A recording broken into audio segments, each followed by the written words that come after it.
परिणाम तमाम मांगों को लेकर आज अधिरस बोर्ड का घेराव किया और बड़ी संख्या में प्रदर्शन किया। उसके बाद चेयरमैन साहब से हमारे 10 सदस्य प्रतिनिधि मंडल की वार्ता हुई है और उन वीडियो बढ़ती में जो ईडब्ल्यूएस और ओबीसी का अभ्यर्थी को राहत देने की बात की, जल्दी संशोधित आदेश कर दिया जाएगा।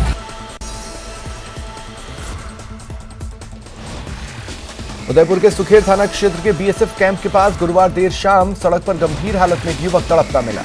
रंजिश के चलते मसाला गैंग के बदमाशों ने कविता गांव निवासी प्रकाश गमेती को जान से मारने की नीयत से पैरों पर कुल्हाड़ी से हमला किया। इसके बाद भाग निकले।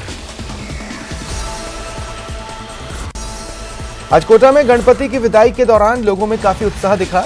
अनंत चतुर्दशी का पर्व हर्षोल्लास के साथ मनाया जा रहा है। लोगों ने सबसे पहले अपने घरों में गणपति की पूजा की और लड्डू के भोग लगाए। इसके बाद विसर्जन के लिए लोग किशोर सागर तालाब पहुंचे।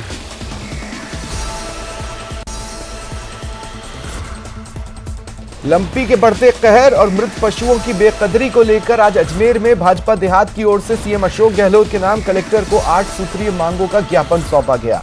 पुष्कर विधायक सुरेश रावत की अगुवाई में सौंपे गए ज्ञापन में बीमारी से अकाल मौत की शिकार हुई गायों के पशुपालकों को तत्काल मुआवजा देने और बीमारी को राज्य आपदा घोषित करने की मांग उठाई गई। गांवों के अंदर आज पशु चिकित्सकों की पोस्टें खाली है, कंपाउंडरों की पोस्टें खाली है, अधिकतर सभी। दूसरा, लंपी वायरस के लिए मैंने भी विधायक फंड से 10 लाख रुपए दिए, लेकिन अभी तक जिला प्रशासन उस पर कुंडली मार के बैठा है। उस राशि का गाँव में दवाई नहीं भेज पा रहे, गौमाता पर छिड़काव नहीं हो पा रहे। इन सभी मांगों को लेकर हमने जिला कलेक्टर महोदय को आज ज्ञापन दिया।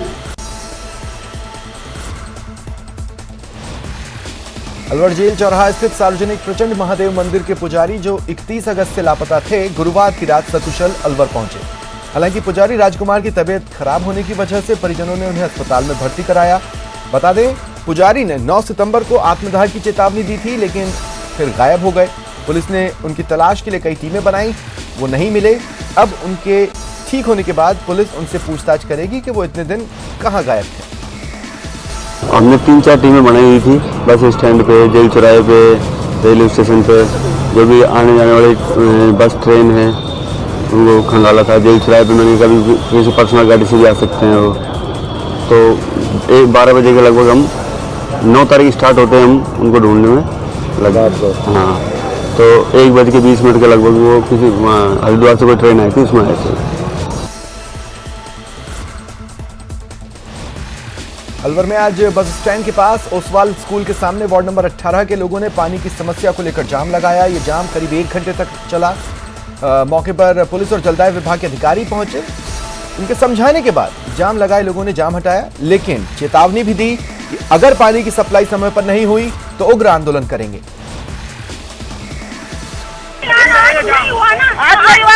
खोलेंगे नहीं हम जाम, चाहे हमारे ऊपर से ट्रक निकाल लो, चाहे गाड़ी निकाल लो। सब झूठे। आप कहाँ से ला रहे हैं आप पानी? हम तो यहाँ से लेके आते हैं। 20 दिन आया, एक दिन छोड़ के एक दिन 20 दिन आ रहा है और मोहल्लों में पूरी रात पानी आ रहा है। रोज 2 महीने से कंप्लेंट कर रहे हैं। 2 महीने से बिल्कुल भी किसी के घर में पानी नहीं आ रहा। वार्ड नंबर 18 में पानी की इतनी समस्या होगी, किसी के घर में पीने का भी नहीं है, टैंकर भी कोई समस्या का समाधान नहीं है।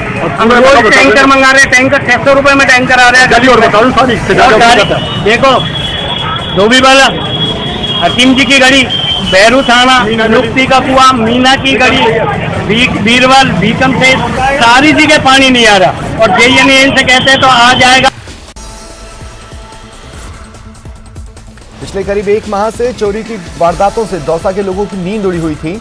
पुलिस की कार्यप्रणाली पर भी सवाल खड़े हो चुके थे। लगातार वारदातों के बाद दौसा पुलिस के अनेक थानाधिकारियों ने संयुक्त रूप से कार्रवाई कर चोरी करने वाली मोंगिया गैंग के 9 आरोपियों को गिरफ्तार किया। हमारी दौसा जिले की पुलिस टीमों के द्वारा और 9 नकबजन और चोरी की वारदातों करने वाली गैंग का पर्दाफाश किया है, जिनमें 6 आदमी हैं और 3 महिलाएं हैं। ये बाबरिया, जिन्हें मोंगिया गैंग भी कहते हैं, उनके सदस्य। मुख्यमंत्री गहलोत आज 1 दिवसीय दौरे पर झुंझुनू आएंगे। गुड़ा गांव में उदयपुर वाटी प्रीमियर लीग क्रिकेट प्रतियोगिता के समापन कार्यक्रम में शिरकत करेंगे। फिर मंत्री राजेंद्र गुढ़ा के बेटे शिवम गुढ़ा के जन्मदिन कार्यक्रम में शामिल होंगे। मुख्यमंत्री के दौरे को लेकर प्रशासन द्वारा हेलीपैड तैयार करवा दिया गया है। सभी मेरे कार्यकर्ताओं से, छोटे भाइयों से, बड़े भाइयों से, नौजवानों से, खेल प्रेमियों से, युवाओं से, माता बहनों से अपील करता हूं, 2:30 पर गुड्डा फार्म के ऊपर आप ज्यादा से ज्यादा संख्या में पधार कर मुख्यमंत्री जी का स्वागत करें। कोटपुतली के नरैना में सरकारी स्कूलों में व्याप्त अव्यवस्थाओं और शिक्षकों के तबादले समेत अन्य मामलों को लेकर आए दिन तालाबंदी और प्रदर्शन हो रहे हैं।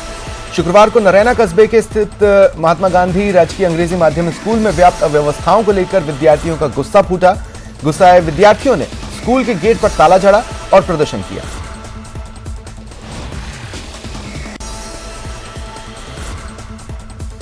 टोंक जिले में अपराधियों के हौसले बुलंद हैं। देर रात करीब 1:30 बजे बदमाशों ने 2 व्यक्तियों के साथ मारपीट कर लूटने की कोशिश की। आवा गांव में कार सवार बदमाशों ने पीड़ित से पेट्रोल पंप का पता पूछा, इसके बाद पीटा और लूटने की कोशिश की। आरोपी फिर फरार हो गए। इस दौरान पुलिस और ग्रामीणों ने आरोपियों का पीछा कर एक को कार के साथ दबोच लिया।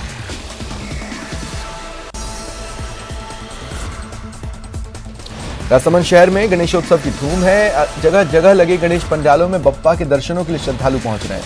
पंडालों में पूजा पाठ के साथ कई सांस्कृतिक कार्यक्रम भी हो रहे हैं। बृहस्पतिवार को एक ऐसे ही गणेश पंडाल में आयोजित भजन संध्या में श्रद्धालु जमकर झूमे।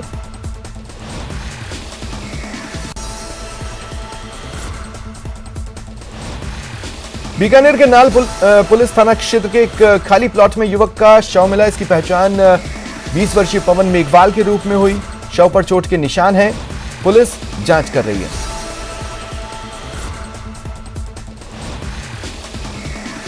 प्रथम दृष्टया इसके एफआईआर दर्ज कर ली गई है हमारे द्वारा 302, 364, 34 आईपीसी में, और पोस्टमार्टम करवा रहे हैं और अनुसंधान इस संबंध में जारी है। श्रीगंगानगर में लंपी के संक्रमण की दर में गिरावट है। साथ ही पशुओं की मृत्यु दर में भी कमी आई है। जिले में पिछले 9 दिनों में लंपी संक्रमण के महज 4000 नए केस आए। पशुपालन विभाग के अधिकारियों का कहना है संक्रमित पशु रिकवरी स्टेज में है। तेजी से रिकवरी रेट में इजाफा हो रहा है।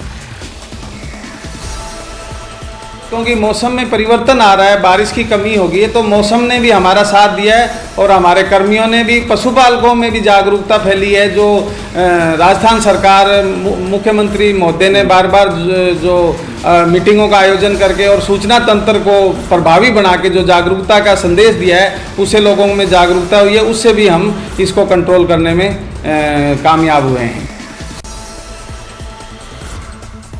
महात्मा गांधी नरेगा योजना की तर्ज पर अब शहर के जरूरतमंद लोगों को भी रोजगार उपलब्ध करवाने के लिए सरकार ने इंदिरा गांधी शहरी रोजगार गारंटी योजना का शुभारंभ किया। बाड़मेर जिला मुख्यालय पर सार्वजनिक शमशान घाट में योजना का शुभारंभ कार्यक्रम हुआ, जिसमें राजस्थान गौ सेवा आयोग के अध्यक्ष बाड़मेर विधायक मेवाराम जैन ने जरूरतमंद महिलाओं और लोगों को जॉब कार्ड वितरित किए।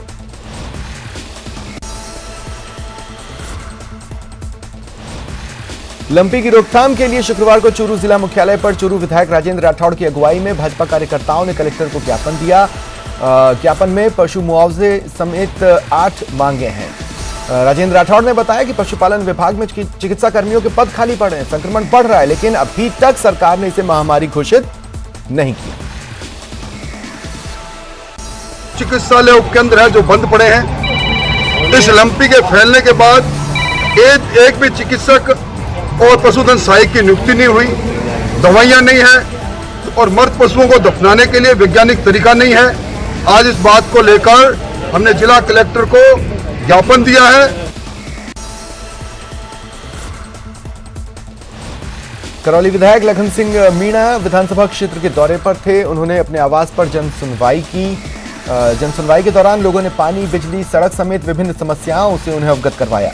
विधायक ने मौके पर ही संबंधित अधिकारियों को समाधान के निर्देश दिए।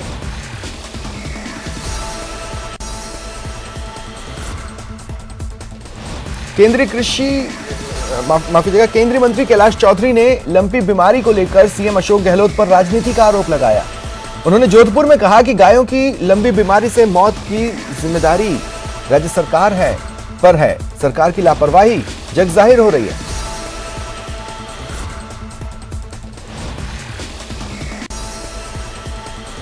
सीकर में इंदिरा गांधी शहरी रोजगार गारंटी योजना का प्रभारी मंत्री शकुंतला रावत ने शुभारंभ किया। कार्यक्रम में किसान आयोग के अध्यक्ष महादेव सिंह खंडेला, कलेक्टर, पुलिस अधीक्षक समेत कई अधिकारी रहे। सीकर में कांग्रेस के सभापति जीवन खान ने इस पर कई सवाल उठाए। जो सभापति महोदय ने मांग उठाई है उस मांग को हम रखेंगे अगर उचित हो सकता है इसमें, क्योंकि इसमें वाल्मीकि भी होंगे। नरेगा में ऐसा नहीं है कि कोई एक वर्ग या कोई दो वर्ग, इसमें सभी 3600 कौम, सारी कौम होगी। बाकी इस तरीके की मांग उठाई है उसे भी अपन रखने का प्रयास करेंगे और अगर संभव हो सकेगा तो उसे भी करने का रहेगा। सरकार किसी तरीके की कोई कमी नहीं छोड़ेगी, किसी भी वर्ग को निराश नहीं करेगी। बांसवाड़ा के सदर थाने के ठीक सामने तड़के सोसाइटी के एक मकान में चोरी हुई। मातोश्री सोसाइटी में बदमाशों ने चौकीदार को बंधक बनाया। उसके शोर मचाने से पहले ही मुंह में कपड़ा ठूस दिया। इसके बाद मकान का ताला तोड़ चोरी की। धौलपुर के सैपाऊ थाना इलाके के कुंकरा गांव में जमीन विवाद को लेकर दो पक्ष आमने सामने आ गए। एक पक्ष के लोगों के साथ मारपीट हुई, ट्रैक्टर और जेसीबी चढ़ाने की कोशिश की गई। मारपीट में दलित पक्ष के करीब 10 महिला पुरुष घायल हैं। दूसरे पक्ष का एक ट्रैक्टर चालक भी घायल बताया जा रहा है। ऐसा है, हम उस जमीन पर गए, वो हम थे नहीं उस जगह पर, जेसीबी ट्रैक्टर लेकर के आ गए और उनके मजदूर वगैरह जो 4-4 डब्बी रखे थे, मतलब जेसीबी तय करे उन्होंने हमला किया हमारे आदमी। हमारे जो जितने आदमी खड़े हैं जो जितने सब थे हम। सीकर शहर की नवलगढ़ रोड की जल भराव की समस्या को लेकर चल रहा आंदोलन तेज हो रहा है। मामले में पिछले 15 दिन से आसपास की कॉलोनियों के लोग धरना दे रहे हैं। आज धरने में शामिल महिलाओं ने, स्थानीय लोगों ने प्रभारी मंत्री शकुंतला रावत को ज्ञापन सौंपा। संगीता है, मैं नवलगढ़ रोड पर रह रही हूँ और 29 तारीख में प्रभारी से मिले शकुंतला जी रावत से। मैं मना की हो कि 4 दिन के अंदर सर्वे कर ले सी, डीपीआर तैयार कर ले सी और कलेक्टर साहब सारा सर्वे कर ले सी। न तो कलेक्टर साहब आए मार्गन, न कोई पर मान लगे कोई नहीं कि मार्गन कोई आयो हुआ है। बॉलीवुड एक्टर सोनू सूद को भला कौन नहीं जानता। लॉकडाउन के समय अभिनेता ने सोशल मीडिया के माध्यम से बहुत सारे जरूरतमंद लोगों की मदद की थी। इसके बाद लोग सोनू सूद के फैन हो गए थे। सोनू सूद के अनोखे फैन में से एक फैन प्रतापगढ़ का भी है, जिसके किए कारनामे को देख आपकी आंखें खुली की खुली रह जाएंगी। आपको जानकर हैरानी होगी कि प्रतापगढ़ के बरखेड़ा गांव के रहने वाले सोनू सूद के फैन माधु गुर्जर 8 ने अपने खून से सोनू सूद की एक अद्भुत पेंटिंग बनाई है।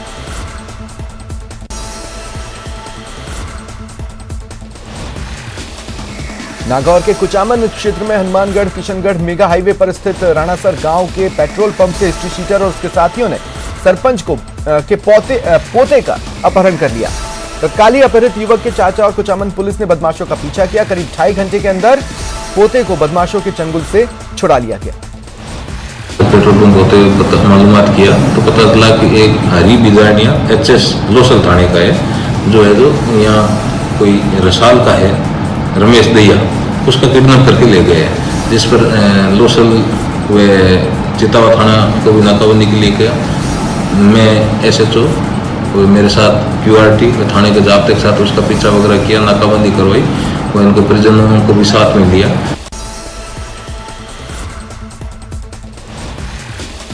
प्रदेश में लंपी का प्रकोप बढ़ रहा है। जालोर जिले के भीनमाल में श्री गोपाल कृष्ण गौशाला द्वारा एक रेस्क्यू सेंटर खोला गया है ताकि गौवंशियों को वक्त पर इलाज मिले।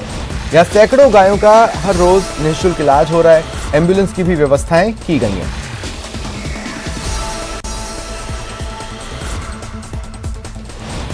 भरतपुर में 12 सितंबर को सैनी समाज द्वारा आरक्षण की मांग को लेकर रेलवे ट्रैक जाम करने की घोषणा की गई थी।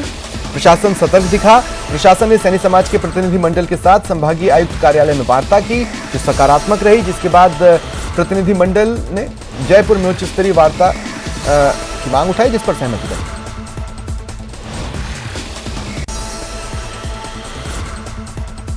डूंगरपुर के धम्बोला थाना क्षेत्र के मेवड़ा गांव में गणेश प्रतिमा विसर्जन के लिए जुलूस निकालते समय ट्रैक्टर ट्रॉली में रखे पेट्रोल जनरेटर में आग लग गई। 6 बच्चों समेत 8 लोग झुलस गए। सभी को अस्पताल में भर्ती कराया गया। 4 बच्चों समेत 6 लोगों को उदयपुर रेफर किया गया। बारां के सीसवाली कस्बे में 3 साल पहले 22 जुलाई 2019 को सराफा व्यापारी ब्रिजेश सोनी की हत्या का खुलासा नहीं हुआ। इससे समाज में नाराजगी है। हत्याकांड के खुलासे की मांग को लेकर स्वर्णकार समाज ने जिला कलेक्टर को ज्ञापन सौंपा।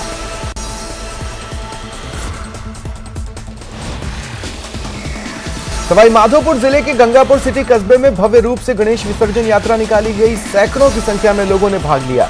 पुरानी अनाज मंडी से गणेश विसर्जन यात्रा का विधिवत रूप से शुभारंभ हुआ। विसर्जन यात्रा शहर के विभिन्न मार्गों से होते हुए गुजरी, जहां गणेश विसर्जन यात्रा को देखने के लिए सैकड़ों की भीड़ उमड़ी। फिलहाल इतना ही, नमस्कार। हाफ डे सफारी का विरोध करते रहे हैं। उनका यह मानना था कि पूरे दिन भर और आधे दिन तक जो पर्यटक हैं जंगल के अंदर वन्य जीवों पे और खास तौर पर बाघों के जीवन के ऊपर नकारात्मक असर डाल रहे हैं। रणथंभौर टाइगर रिजर्व देश के सर्वश्रेष्ठ टाइगर रिजर्व में से एक है। देश के अलग अलग हिस्सों के साथ साथ यहाँ दुनिया भर से पर्यटक बाघ देखने के लिए आते हैं। पर्यटक यहाँ पर हाफ डे और फुल डे सफारी के जरिए बाघों को नजदीक से देखते हैं, लेकिन इंसानों की आवाजाही की वजह से बाघों को परेशानी का सामना करना पड़ता है और उनकी आवाजाही भी प्रभावित होती है। इसी वजह से वन्य जीव प्रेमी लंबे अरसे से यहां सफारी बंद करने की मांग करते रहे हैं। इस मांग को देखते हुए 15 दिन पहले ही फुल डे और हाफ डे सफारी बंद करने का ऐलान तो कर दिया गया है, लेकिन मुख्य वन्य जीव प्रतिपालक का कहना है कि उनको ऐसा कोई आदेश जारी नहीं हुआ है। लिखित में आदेश नहीं आने की वजह से पर्यावरणविद नाराज हैं और कह रहे हैं कि अगर इस मामले में तुरंत कार्रवाई नहीं हुई तो वे अदालत का दरवाजा खटखटाएंगे। इससे जानवरों पे जो प्रेशर आ रहा था वो बहुत कम होगा। सुबह से लेकर शाम तक जानवर गिरा पड़ा रहता है टूरिस्ट से। दैट इज बहुत सराहनीय काम हुआ है ये। एंड इसके साथ साथ यदि आदमी को 24 घंटे टाइगर देखना तो वो जू चला जाए। तो हमको जंगल चाहिए, जानवर चाहिए, not cost of tourism. Tourism चाहिए हमको, लेकिन नॉट कॉस्ट ऑफ जानवर। बाघों के घर रणथंभौर में प्रमुख सचिव वन शिखर अग्रवाल जी ने हाफ डे और फुल डे सफारी को पूर्णतया बंद करने के आदेश दे दिए। उसके बाद भी वन्य जीव प्रशासन, राजस्थान सरकार अभी तक भी one day full day safari पर रोक लगाने के आदेश नहीं निकाल रहा है। Half day full day safari का राजस्थान के सारे वन्य जीव प्रेमी विरोध कर रहे हैं। रणथंभौर वन्य जीव अभ्यारण्य से वन विभाग को भारी आमदनी होती है। आपको बता दें कि 80 बाघों वाले रणथंभौर टाइगर रिजर्व में 10 जोन में 5 जोन में फुल डे और हाफ डे सफारी की अनुमति है। फुल डे सफारी के लिए भारतीयों को 54,505 रुपए देने होते हैं। फुल डे सफारी के लिए विदेशी लोगों को 70,214 रुपए देने होते हैं। हाफ डे सफारी के लिए भारतीयों को जहां 27,443 रुपए देने होते हैं, वहीं हाफ डे सफारी के लिए विदेशी लोगों को 37,437 रुपए देने होते हैं। सफारी के लिए 289 कैंटर और 276 जिप्सी रजिस्टर्ड हैं। एक पारी में 92 जिप्सी और 52 कैंटर जा सकते हैं। दिन भर में 289 कैंटर और 292 जिप्सी जंगल के अंदर जा सकती हैं। आपको यह भी बता दें कि 2016 में रणथंभौर टाइगर रिजर्व में फुल डे और हाफ डे सफारी की व्यवस्था शुरू हुई थी, लेकिन पिछले 6 साल में यहां से दर्जनों बाघ गायब हो गए, जिसकी वजह से पर्यावरणविद और बाघ प्रेमी फुल डे और हाफ डे सफारी को बंद करने की मांग करने लगे हैं। उनकी मांग सुनी तो गई है, लेकिन अभी तक उस पर कोई लिखित आदेश नहीं आया है। फिलहाल वन विभाग ने मन बना लिया है कि फुल डे और हाफ डे के ऊपर अंकुश लगाया जाए, लेकिन वो कागजों पर जब तक आदेश नहीं आता था तब तक ये माना नहीं जा सकता कि फुल डे और half day safari Ranthambore tiger reserve से पूरी तरह से रोक दी गई है। कैमरा पर्सन दिलीप चेची के साथ में अरबाज अहमद, न्यूज़ 18 के लिए जयपुर से। आरसीए में अध्यक्ष समेत तमाम पदों के लिए चुनावी बिगुल बजते ही भावी उम्मीदवारों ने अपनी अपनी रणनीति तेज कर दी है। आपको बता दें, आरसीए के चुनाव के लिए 26 सितंबर को नामांकन की आखिरी तारीख है और 30 सितंबर को सुबह 8 बजे से 10 बजे तक मतदान और फिर उसी दिन मतों की गिनती हो जाएगी। आरसीए ने चुनाव अधिकारी के तौर पर पूर्व आईएएस राम लुभाया को चुनाव कराने की जिम्मेदारी दी है। खास बात यह है कि आरसीए कार्यकारिणी में अध्यक्ष, उपाध्यक्ष, सचिव, कोषाध्यक्ष, संयुक्त सचिव और कार्यकारिणी के पदों के लिए चुनाव हो रहे हैं।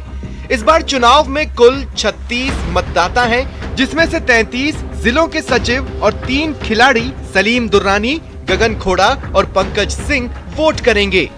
दिलचस्प बात यह है कि आरसीए के मौजूदा अध्यक्ष वैभव गहलोत की ताजपोशी फिर से तय मानी जा रही है। अभी यही प्रयास है, अगला जो भी टेन्योर बने, जो भी पदाधिकारी बने, वो निर्विरोध हो तो सबसे अच्छा है। पर लोकतंत्र है, कोई भी अगर लड़ना चाहे तो हम उसको रोक नहीं सकते हैं। पर हमारे को आशा है कि हम निर्विरोध ही चुनाव कराएंगे और सब डिस्ट्रिक्ट जिला क्रिकेट संघ मिलकर इस राजस्थान के क्रिकेट को आगे बढ़ाने में सहयोग करेंगे। खास बात ये भी है कि जिला संघों में बहुमत और विरोधी गुट के बाहर होने की वजह से भी इस समय वैभव गहलोत की ताजपोशी का रास्ता साफ माना जा रहा है। हालांकि अभी तक ये तय नहीं है कि उन्हें कोई चुनौती देगा या नहीं। हाँ, इतना जरूर है कि हर कोई प्रदेश में क्रिकेट की बेहतरी का दावा जरूर कर रहा है। चुनाव के अंदर लड़ेंगे, कानून के तहत जिलों को जो है न्यायालय में ले जाएंगे जो इन्होंने गड़बड़ की है, और अगर न्याय हमारे साथ मिला तो हम इनके खिलाफ ताल ठोकेंगे। शुरू कर दी है, नागौर में एकेडमी बनाने की प्रक्रिया शुरू कर दी है। आने वाले 2-3 महीनों के अंदर है जो ग्राउंड और जो एकेडमी है वो शानदार रूप से तैयार होकर के हो जाएगी, और हम ऐसा सोचते हैं कि नागौर के खिलाड़ियों के लिए एक नए आयाम स्थापित होंगे। आरसीए में वर्तमान कार्यकारिणी ने 4 अक्टूबर 2019 को कार्यभार संभाला था। मौजूदा कार्यकारिणी में कुछ चेहरों में बदलाव हो सकता है और इसे लेकर जोड़ तोड़ की राजनीति भी शुरू हो गई है। देखना होगा ये चुनाव कितना दिलचस्प होता है और अपने अपने पद के लिए कौन कितना जोर लगाता है। महेश दाधीच, न्यूज़ 18 राजस्थान, जयपुर।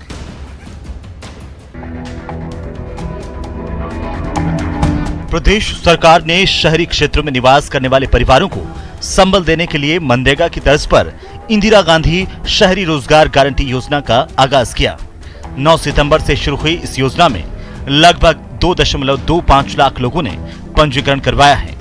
राजधानी जयपुर में योजना के उद्घाटन पर सीएम अशोक गहलोत ने कहा कि कांग्रेस सरकार ने लोगों को भोजन, शिक्षा और सूचना का अधिकार देने के साथ ही अब रोजगार का अधिकार भी मुहैया करवाया है।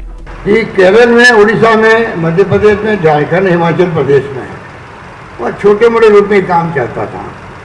हमने सब जगह से उसकी मंगाई, उसकी स्टडी करी, सबका निचोड़ लेकर के उससे बेहतर योजना कैसे बन सकती है वो धारीवाड़ी ने बनाई है।